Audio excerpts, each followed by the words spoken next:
So I have completed every single mission available. I also beat the simulated universe up to World 5, and so far, I was able to 3-star the Forgotten Hall up to Stage 11, all without pulling a single time on any of the banners. And with around 150 hours of gameplay experience with just the free characters, I can confidently say that I have a pretty good understanding of what these characters are capable of. So today, we're gonna be doing a tier list of all the free characters in Honkai Star Rail. With that being said, how this tier list is going to work is we will be ranking the free characters based on their individual strength, overall impact or value in different teams, how versatile they are, and we will also be factoring in upgradability and how future-proof the character is. Starting things off, let's talk about the Physical Trailblazer. This character can be best explained as decent but convenient. The Physical Trailblazer is meant to be a main DPS, and he or she is good in their own way. But they can also be easily outshined by other DPS characters, especially if you get any of the 5-star ones. Early into the game, using this character is not a bad idea. You can easily get a 4-piece physical set in Boulder Town, and their Eidolons are also easy to come by. So the Physical Trailblazer will be one of your most decked out characters early on.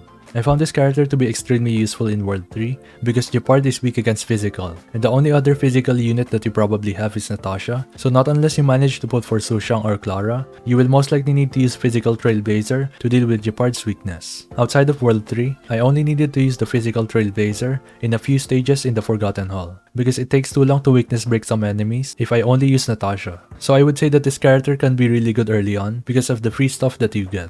But as you progress into the game, you will find that the other DPS units work better. You will also end up using the Trailblazer's other form anyways, so because of that, I will have to put this character on C tier. Next up, let's talk about the Fire Trailblazer. This character is one of the only 2 characters that never leave my team. The Fire Trailblazer has a very strong shield and exceptional weakness break capability, making them one of the best free characters in the game. I used this character for all types of content ever since I was able to get her from the main story. And as you progress into the game, you will also be able to get more Eidolons that will make her hit harder and her shields become stronger. Additionally, you also don't have to worry about relics because you will be able to get a 4-piece Knight of Purity Palace from Trailblaze level 32 up to 35. And I don't exactly remember when you get the other set, but you can also get a 4-piece Guard of Weathering Snow just from progressing in the story. Overall, there's not much to say about the Fire Trailblazer. You will absolutely get a lot of value from this character, even against the more difficult content the game has to offer. And because of how accessible the Eidolons are, as well as the relics to get you started, she can easily be one of your most impactful units, making her an S tier unit on my list.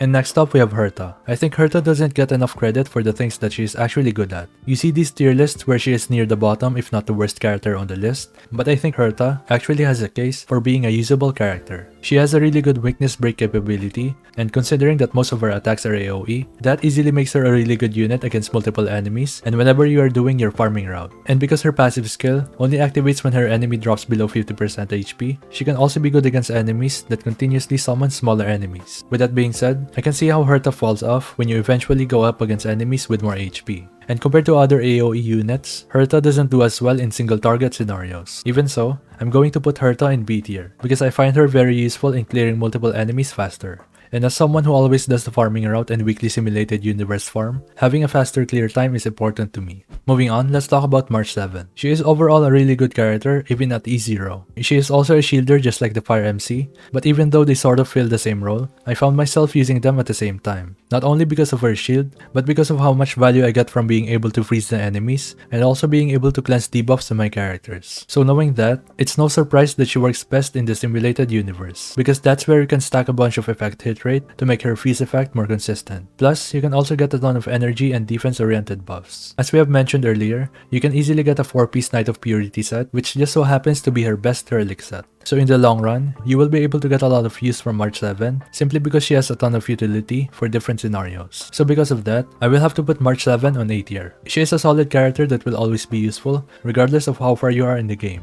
Next up, we have Natasha, and I'll be putting her on S tier. Earlier, I mentioned that I have 2 characters that never leave my team, and the other character is Natasha. I can't emphasize enough how good of a healer she is, but on top of being a really good healer, Natasha can also cleanse debuffs from the allies that she heals. It's crazy how much value that brings to your team, to the point where I would say that Natasha could even be a better healer than Bailu. Yes, Bailu can randomly heal 3 allies with her skill, and she can also revive a character once per battle. But on the other hand, there are just way too many situations where you would want to have Natasha's cleansing effect. And if you have reached World 5, you know exactly what I'm talking about. Natasha is overall a really good unit, and you can't really find any flaws in her kit. You can maybe complain about her energy issue and weakness break capability, but that is something that can always be compensated by various buffs and better relics later on. Next up we have Heng, and I'm placing him on top of A tier. He is arguably the best 4-star DPS we have in Honkai Star Rail. He has insane single target damage because of his high multipliers, and he also has a low energy cost ultimate. On top of that, he has a passive that increases penetration rate, and that is not something that you would normally see in other characters' kit. Aside from his really good abilities, you also have access to one of his best light cones, which is the cruising in the Stellar Sea. This gives Heng free crit rate, as well as additional attack whenever he defeats an enemy. You also have easy access to a 4-piece win set, so you can end up getting lucky and get good stats on those pieces, but if not, you can always go for the attack set or a 2-piece. So overall, Heng is really good in the earlier stages of the game, and he also scales really well during the endgame. Moving on, we have Asta, and I'm putting her on top of B tier or at the bottom of A tier. She provides more speed for her team, which is good because it allows you to advance your turns. She also has a good weakness break ability, and she also has access to light cones that give pretty good buffs for her teammates. The only problem is that her ultimate is more on the expensive side, costing you more energy compared to the other units. And in some cases, her skill can also be inconsistent because it only targets random enemies. But with that said, the energy cost is only a minor issue early on because you can always go for energy recharge buffs in the simulated universe, as well as energy rate stats on your relics. And speaking of relics, another good thing is that you can actually get a 4-piece fire set from the Silver Main Guard restricted zone, so you will have a 4-star set ready for Asta. Overall, she is a really good unit for early and even endgame because of her utility. Moving on, we have Serval, and she is going to be at the top of B tier. She might not feel that strong at the beginning, but once you get more upgrades on her skills, and once you unlock the rock and roll bonus ability, her damage over time will start to feel more consistent, and that's when you will really see her shine. The only problem is that you might struggle in finding a decent set for her early on, because her best in slot is the Band of Sizzling Thunder, and you can't get it for free, unlike some of the other sets for the other characters. I haven't been farming any 4-piece relics at all, so I'm only stacking a bunch of break effect on her pieces.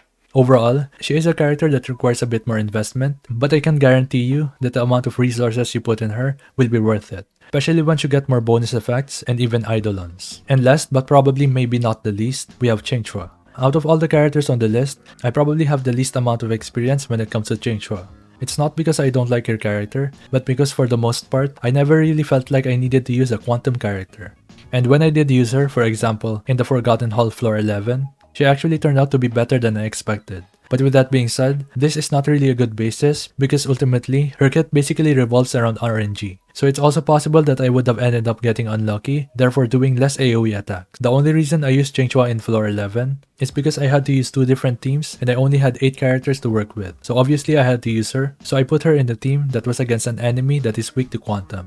Overall, she can be a hit or miss by design because of the RNG element on her kit. And even if you get lucky and get all 4 of the same tiles, her damage still felt underwhelming. I just find it hard to see Qingque being a really good character without having to put in an insane investment. So because of that, I'm gonna put Qingque on C tier. So yeah, that is my current rating for all of the free characters in version 1.0.